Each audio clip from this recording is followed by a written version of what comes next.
ایک حدیث ہے، جب میں نے پہلی بار پڑھی تھی تو میرے اوپر ایک کپ کپی طاری ہو گئی، اور وہ لمحے دوبارہ تو نہیں اس انداز سے مل سکے، لیکن جب بھی میں پڑھتا ہوں ایک حظ ملتا ہے۔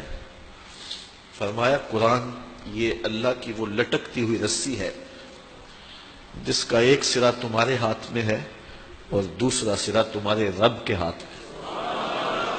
کرنٹ لگتا ہے کہ یہ وہ قرآن ہے جس کا ایک سرا رب کے ہاتھ میں ہے تو دوسرا سرا تمہارے ہاتھ میں ہے۔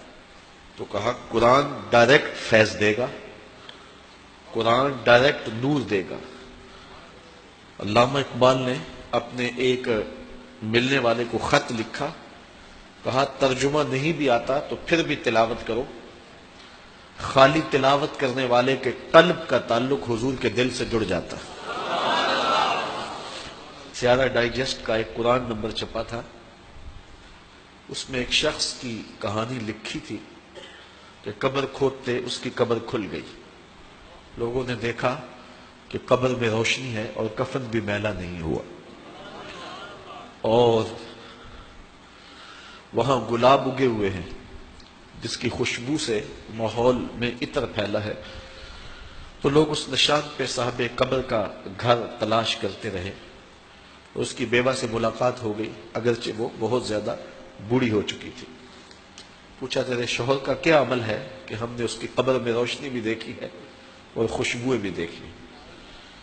اس نے کہا میرا شوہر ایک دیہاتی شخص تھا، مجھے کوئی اس کا ایسا عمل نظر نہیں آتا، ہاں یہ مجھے یاد ہے کہ وہ قرآن مجید تو نہیں پڑھا تھا لیکن اس کتاب سے محبت اسے بڑی تھی، اور صبح جب نماز پڑھنے جاتا تو لوگ قرآن مجید کھول کے بیٹھتے تو اسے بڑا دکھ ہوتا کہ میں بھی قرآن پڑھا ہوتا تو مجھے بھی یہ برکت نصیب ہوتی۔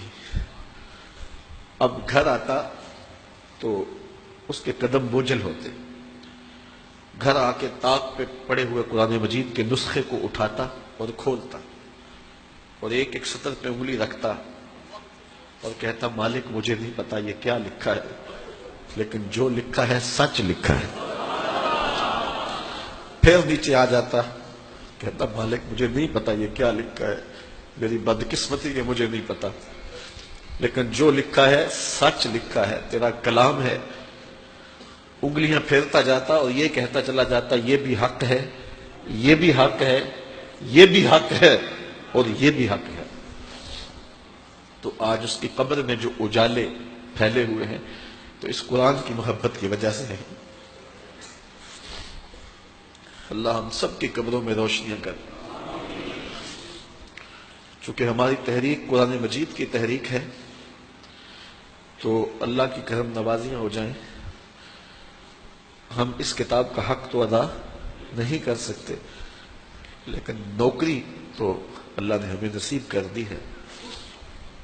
اللہ اس کتاب کی برکتیں ہمیں نصیب کرے۔